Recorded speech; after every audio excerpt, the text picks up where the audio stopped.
Good morning, dear students. My subject is EECA, Electrical Energy Conservation and Auditing.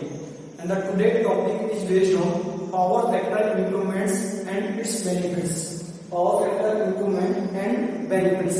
This is the today topic of my lecture. My lecture is based on power factor improvement and benefits. So let us start with power factor basics. Power factor basic के साथ हम start करेंगे, ठीक है।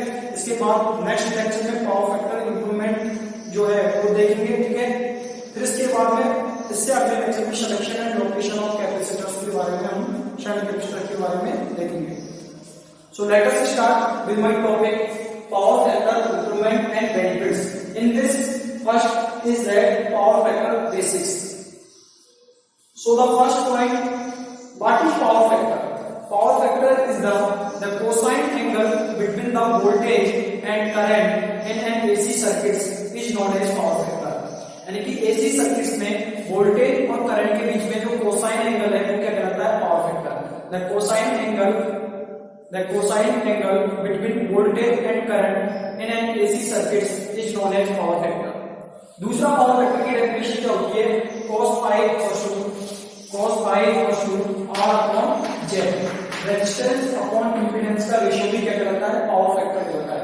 Resistance upon impedance का ratio भी क्या कहलाता है? पावर फैक्टर कहलाता है। तीसरा जो पावर फैक्टर की डेफिनेशन है, cos phi बराबर kW upon kVA। Active power upon apparent power का रेशियो भी क्या कहलाता है? पावर फैक्टर कहलाता है। Active power upon apparent power का रेशियो भी क्या कहलाता है? पावर फैक्टर कहलाता है। एक्टिव पावर को हम ट्रू पावर, रियल पावर या रेटेड पावर या शाफ्ट पावर भी हम कह सकते हैं, ठीक है। एक्टिव पावर को या तो एक्टिव पावर को rated power, real power, true power, इसके अलावा शाफ्ट पावर, ठीक है। ये हमारा एक्टिव पावर के ही नाम है, ठीक है। और के जो cos phi बराबर सेकंड जो आपका definition is that the cosine angle between voltage and current in an AC circuit is known as power factor. Second definition is that cos phi equals to R upon Z। यानी resistance upon impedance का ratio भी क्या कहलाता है? Power factor कहलाता है। Third definition is that cos phi बराबर kW upon kVA। यानी active power upon apparent, active power का एपरेंट पावर के सापेक्ष जो रेशियो है वो भी क्या कहलाता है? Power factor. तो cos phi बराबर kW upon kVA, where kW is the active power and kVA is the apparent power। kW यानी एक्टिव पावर को P के द्वारा डिनोट करते हैं और kVA apparent पावर को S के द्वारा डिनोट करते हैं। Next first point is that in all industrial electrical system, सभी इंडस्ट्रियल इलेक्ट्रिक सिस्टम्स में the major loads are in all industrial electrical systems, सभी इंडस्ट्रियल इलेक्ट्रिकल सिस्टम्स में the major loads are resistive and inductive. यानी अधिकतर load resistive nature के होते हैं या इंडक्टिव नेचर के होते हैं। तो अधिकतर जो सभी इंडस्ट्रियल इलेक्ट्रिकल सिस्टम्स में जो मेजर अधिकतर जो लोड है वो रेजिस्टिव या इंडक्टिव होते हैं, ठीक है। Resistive loads are incandescent lighting and resistance heating. Resistance loads की बात करें तो रेजिस्टेंस लोड में शामिल है incandescent लाइटिंग और रेजिस्टेंस हीटिंग। ये किसमें आते हैं? रेजिस्टिव लोड में आते हैं, रेजिस्टिव लोड में आते हैं। In case of pure resistive load के केस की बात करें, the voltage V, current I, resistance R, relations are linearly related. जब प्योर रेजिस्टिव लोड के केस की बात करते हैं, प्योर रेजिस्टिव लोड के केस में वोल्टेज, करंट और रेजिस्टेंस जो लीनियरली एक दूसरे से रिलेटेड होते हैं। तो प्योर रेजिस्टिव लोड के केस में वोल्टेज, करंट और जो रेजिस्टेंस है वो लीनियरली रिलेट होते हैं। इनका रिलेशन एक दूसरे से लीनियरली रिलेटेड होते हैं, ठीक है। तो B बराबर हम जानते हैं वोल्टेज B बराबर इक्वल्स टू IR, B बराबर IR एंड पावर का फॉर्मूला होता है P बराबर VI cos ऑफ phi। यदि हम रेजिस्टिव लोड की बात करें तो रेजिस्टिव लोड में क्या होता है? वोल्टेज और करंट है जो समान फेज में चलते हैं, सेम फेज में चलते हैं। तो यहाँ पे फेज एंगल की वैल्यू क्या होती है? 0 होती है। किसके लिए? रेजिस्टिव लोड के लिए, ठीक है। यदि हम रेजिस्टिव लोड की बात करें तो उस टाइम पावर का जनरली हमारा फॉर्मूला P बराबर क्या? VI cos of phi। लेकिन रेजिस्टिव लोड के केस में जो है वोल्टेज और करंट है वो सेम फेज में चलते हैं, ठीक है। ठीक है। तो यहाँ पे जो फेज एंगल की वैल्यू है वो क्या होती है, 0 होती है, ठीक है, इन केस ऑफ रेसिस्टिव लोड। तो फाई की जगह क्या रखेंगे, 0 रखेंगे, तो P बराबर BI cos of 0, cos of 0, cos 0 degree का मतलब क्या होता है 1, cos 0 का मतलब क्या होता है 1, तो cos 0 की वैल्यू हो गई 1, तो P बराबर हमारी क्या आ गई P, यानी पावर हमारी क्या आ गई P बराबर BI। पावर जो किसमें मेजर करते हैं पावर को, किलोवोल्ट में, which is equal to BI in case of resistive load, ठीक है। इसके बाद में ये पावर ट्रायंगल आपको दिखाया गया है। In this power triangle first this is the active power, ठीक है, या एक्टिव पावर बोल सकते हैं, क्यू पावर बोल सकते हैं, रियल पावर बोल सकते हैं, शाफ्ट पावर बोल सकते हैं, इसके अलावा इसको रेडिएट पावर भी बोल सकते हैं, ठीक है।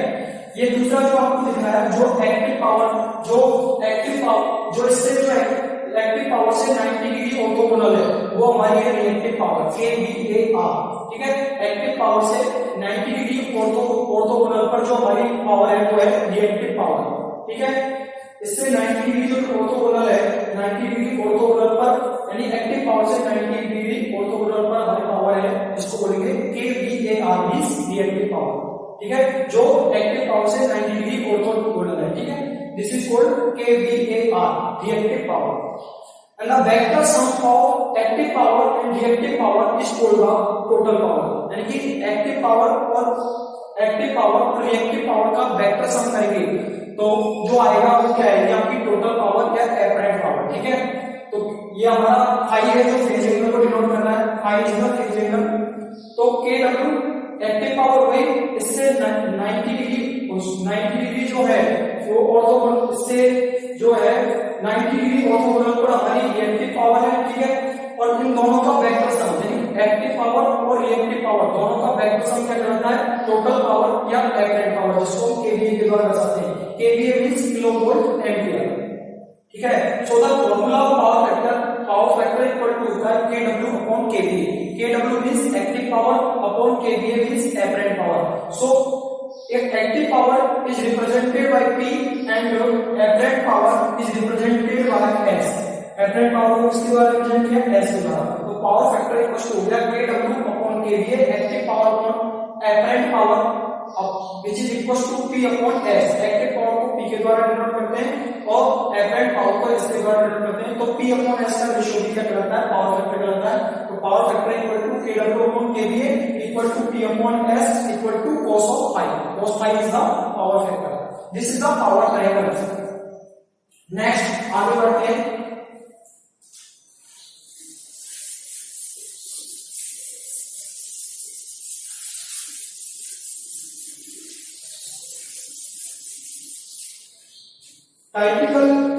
Typical industrial inductive loads, typical inductive loads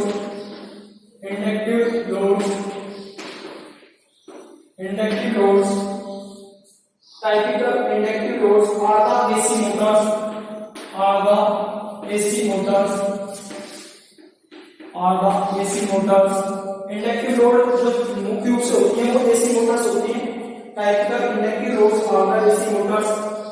induction फर्नेसेज,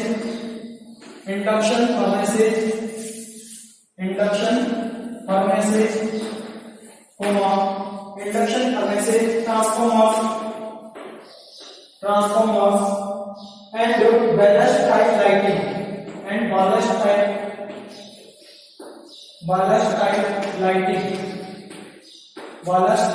lighting Inductive loads require two kinds of powers। Inductive loads require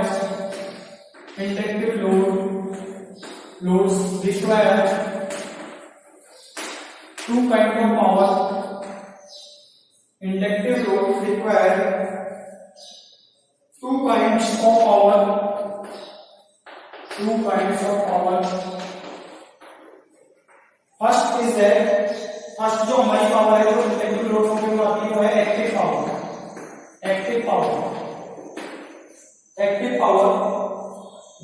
या इसको दूसरा इसका नाम बोल सकते हैं वर्किंग पावर,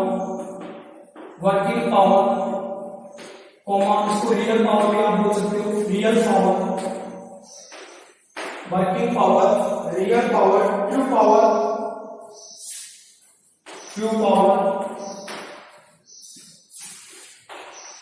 रेटेड पावर भी इसको हम बोल सकते हो, rated power.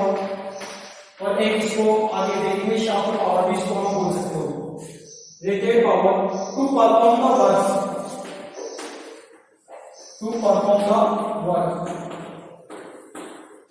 Work and second जो पावर की जो आवश्यकता होती है perform the work, and V जो सेकंड जो आपका होगा, and V reactive power to create, reactive power to create, reactive power to create and maintain electromagnetic field, maintain electromagnetic field,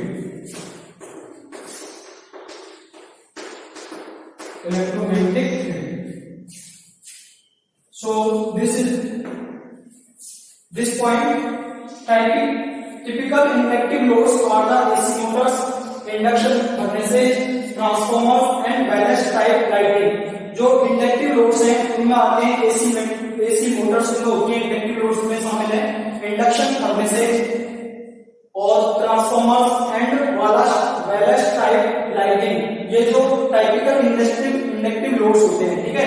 inductive load कौन कौन होते हैं? AC motor, induction furnaces, transformers and ballast type lighting. Inductive loads require two kinds of power. Inductive loads को दो प्रकार की power की आवश्यकता होती है। Inductive loads require two kinds of power. Inductive load को दो प्रकार की पावर की रिक्वायरमेंट होती है, आवश्यकता होती है। First power is that active power, पहली पावर होती है एक्टिव पावर जो इंडक्टिव लोड को चाहिए होती है। एक्टिव पावर जिसको हम वर्किंग पावर बोल सकते हैं, रियल पावर बोल सकते हैं, ट्यू पावर बोल सकते हैं, रेटेड पावर बोल सकते हैं, इसके अलावा इसको शाफ्ट पावर भी बोल सकते हैं। टू परफॉर्म द वर्क यानी कार्य को करने के लिए पहली पावर जो चाहिए और वर्क को परफॉर्म करने के लिए जो पहली पावर चाहिए वो होती है एक्टिव पावर, और दूसरी जो पावर की रिक्वायरमेंट होती है वो होती है second, B is the reactive power to create and maintain electromagnetic field. यानी इलेक्ट्रोमैग्नेटिक फील्ड को क्रिएट करने के लिए और मेंटेन रखने के लिए रिएक्टिव पावर की आवश्यकता होती है। तो इंडक्टिव लोड को दो तरीके की पावर की आवश्यकता होती है। फर्स्ट एक्टिव पावर जो कोई भी वर्क को परफॉर्म करने के लिए होती है, और सेकंड रिएक्टिव पावर जो इलेक्ट्रोमैग्नेटिक फील्ड को क्रिएट और मेंटेन करने के लिए आवश्यक होती है, ठीक है। नेक्स्ट है हमारा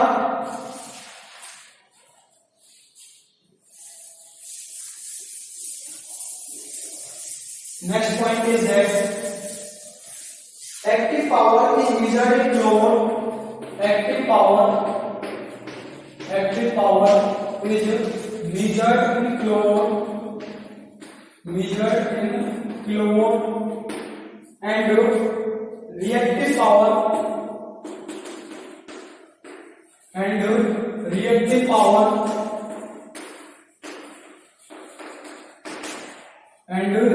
power is measured in kVAr.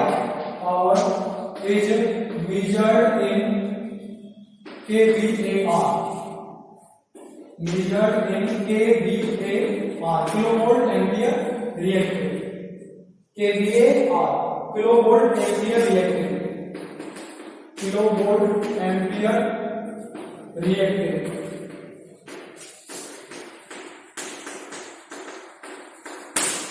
Next point is that the vector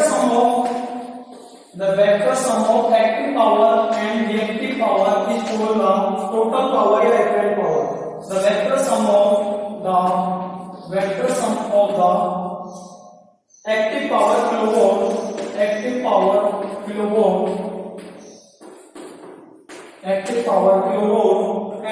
reactive power kVAR, reactive power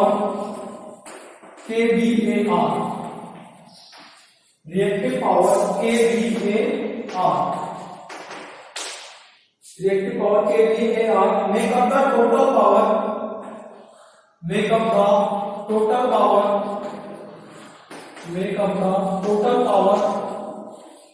or apparent power,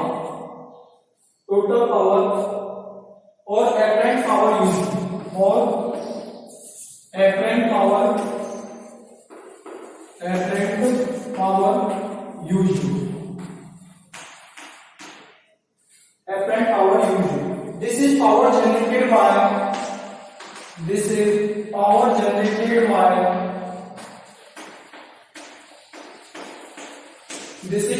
generated by SEBS, State Electricity Boards, SEBS, State Electricity Boards, for the user to perform a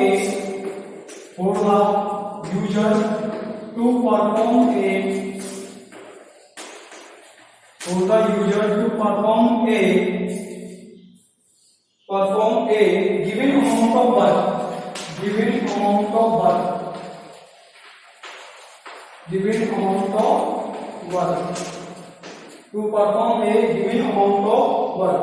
Total power is measured in total power is measured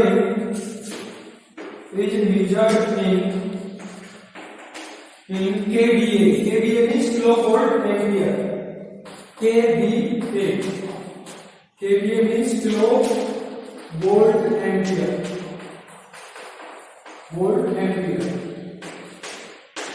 next point is that active power is measured in kilowatt. Active power को kilowatt में major करते हैं और reactive power को kilovolt ampere reactive में major करते हैं. ठीक है. द वेक्टर सम, तो एक्टिव पावर की यूनिट होती है वॉट या किलोवाट. ठीक है. एक्टिव पावर को किलोवाट में मेजर करते हैं और रिएक्टिव पावर को किलोवोल्ट एम्पियर रिएक्टिव में मेजर करते हैं. The vector sum of the active power और रिएक्टिव पावर का जो वेक्टर सम है वो कहलाता है टोटल पावर या एपरेंट पावर कहलाता है. ठीक है. The vector sum of the active power kilowatt and reactive power kVAR, kilovolt ampere reactive, make up the total power और apparent power unit. तो जो वेक्टर सम है एक्टिव पावर और रिएक्टिव पावर का जो वेक्टर सम है वो total power में बनाता है, टोटल पावर बनाता है जो या टोटल पावर या एपरेंट पावर जो उपयोग में हुई है, जो उपयोग में ली है. ठीक है. तो वेक्टर्स जो एक्टिव पावर और एपरेंट पावर का जो वेक्टर सम है वो क्या करता है टोटल पावर या एपरेंट पावर. ठीक है.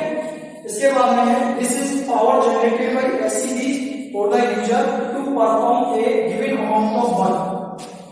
ये जो पावर है वो जनरेट होती है स्टेट इलेक्ट्रिसिटी बोर्ड के द्वारा यूजर के लिए एक दिए हुए अमाउंट ऑफ वर्क को परफॉर्म करने के लिए. यूजर के लिए ये पावर है वो स्टेट इलेक्ट्रिसिटी बोर्ड के द्वारा पावर जनरेट होती है. Total power is measured in kilovolt ampere. Total power को किलोवोल्ट एम्पियर में यानी टोटल पावर या एपरेंट पावर को किलोवोल्ट एम्पियर में मेजर करते हैं. Now the next point is that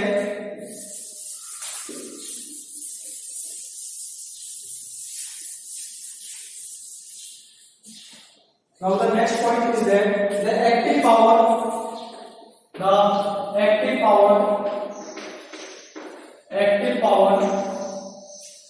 shaft power भी बोलते हैं इसको. Shaft power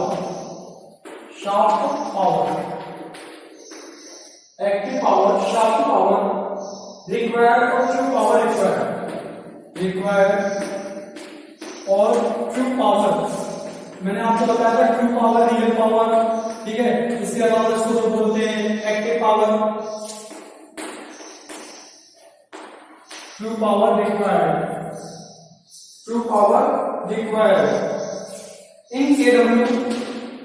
in kW kilowatt में and reactive power required kVA and reactive power required kVAR. Reactive power required kVAR are 90 degree apart. 90 degree apart vectorically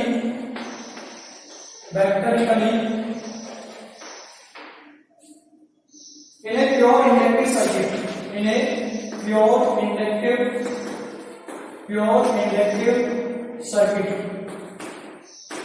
In a pure inductive circuit that is reactive power kVAR. Reactive power kVAR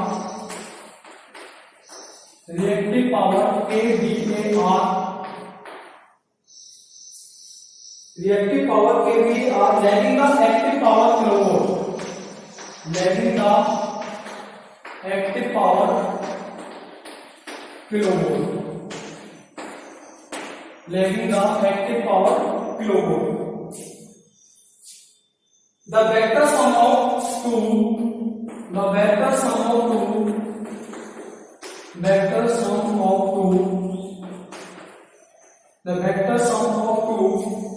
active and reactive power is called active and reactive power is called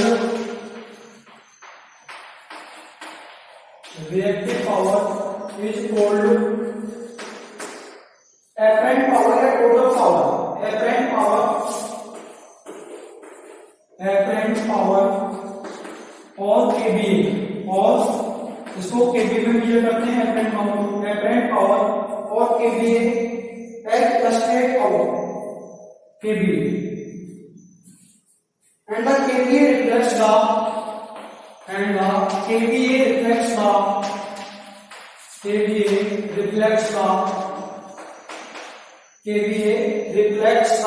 actual electrical load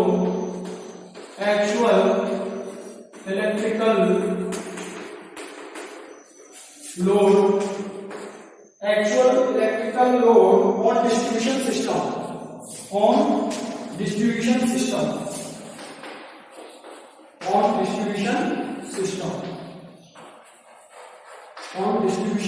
system. The next point is that the active power which is known as shaft power required, जिसको हम shaft power भी बोल सकते हैं. Active power को जो shaft power की आवश्यकता है, ठीक है, और ट्रू पावर रिक्वायर्ड, ठीक है. इसको एक्टिव पावर को shaft पावर भी कह सकते हैं, रेडिएट पावर कह सकते हैं, ट्रू पावर कह सकते हैं, रियल पावर कह सकते हैं, ठीक है. The active power in kilowatt and reactive power required kVAR are 90 degree apart vertically in a pure electric circuit. यानी कि जो प्योर इलेक्ट्रिक सर्किट में ये 90 डिग्री प्रैक्टिकली जो है वो होती है एक्टिव पावर से. That is reactive power kVAR lagging the active power kilowatt.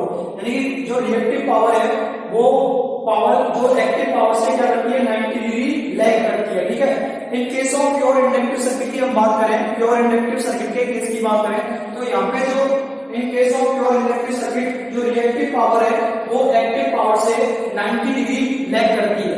लेकिन इन case of pure capacitive circuit की बात करें तो प्योर कैपेसिटिव सर्किट के केस में जो रिएक्टिव पावर है वो 90 डिग्री लीड करती है एक्टिव पावर से, ठीक है.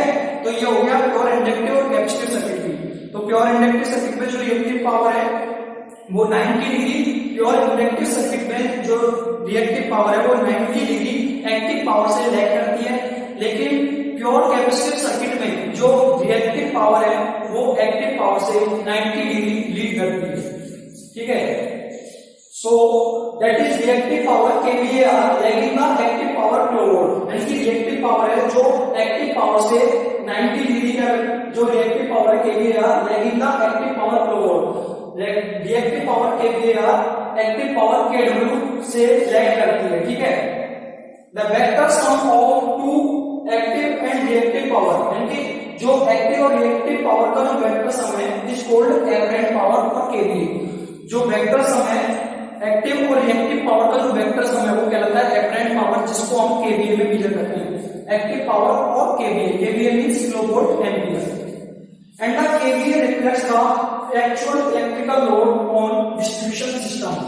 और kVA जो है वो actual electrical load on distribution system, जो kVA है वो डिस्ट्रीब्यूशन सिस्टम पर एक्चुअल इलेक्ट्रिकल लोड को रिफ्लेक्ट करता है, ठीक है. यानी कि एपरेंट पावर या kVA है जो किलोवोल्ट एम्पीयर है वो डिस्ट्रीब्यूशन सिस्टम पर एक्चुअल इलेक्ट्रिकल लोड को रिफ्लेक्ट करता है. जैसा कि फॉर्मूला होता है cos π kW/kV, ठीक है. ये हमारा फॉर्मूला होता है पावर फैक्टर का, ठीक है. cos π kW/kV, ठीक है. इसके बाद में आता है हमारा नेक्स्ट पॉइंट है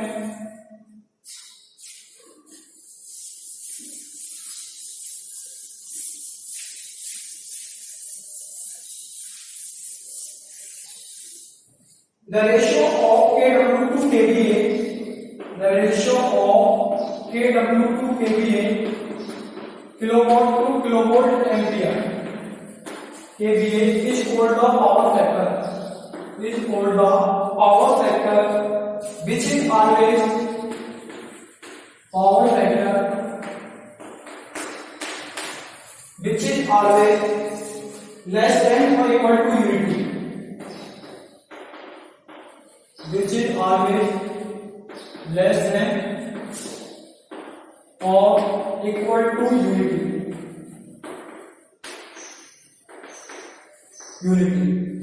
Theoretically, when electric utilities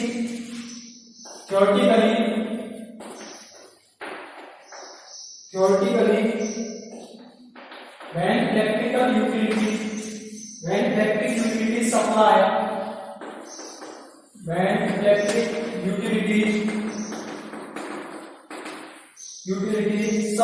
power if all loads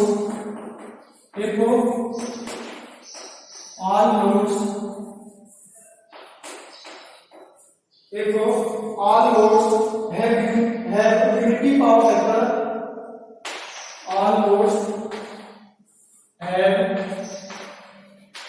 unity power factor,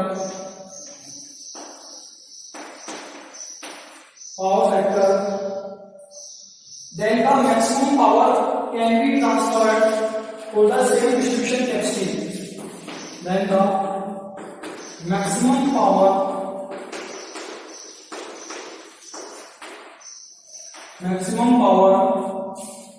can be transferred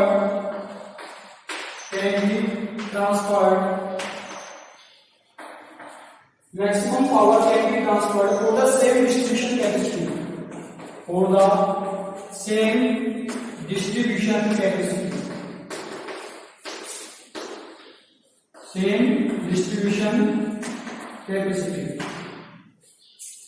However, as the loads are inductive in nature,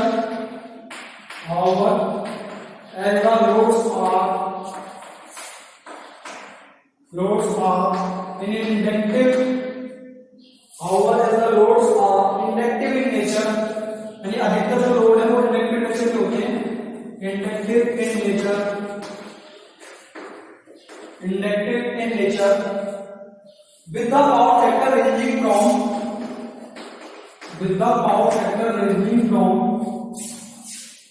power factor ranging from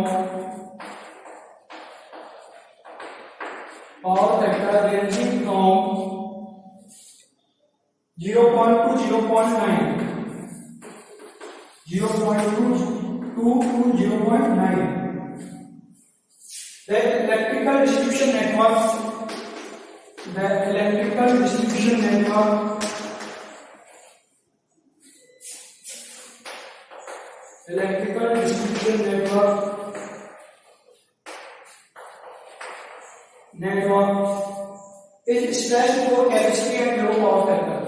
is stretched for capacity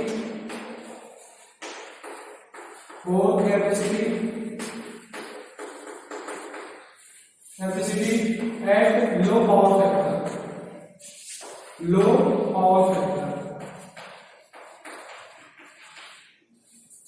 The ratio of kW to kVA is called power factor. तो cos phi का power factor वाला होता है kW upon kVA, यानी active power upon apparent power का ratio क्या कहलाता है?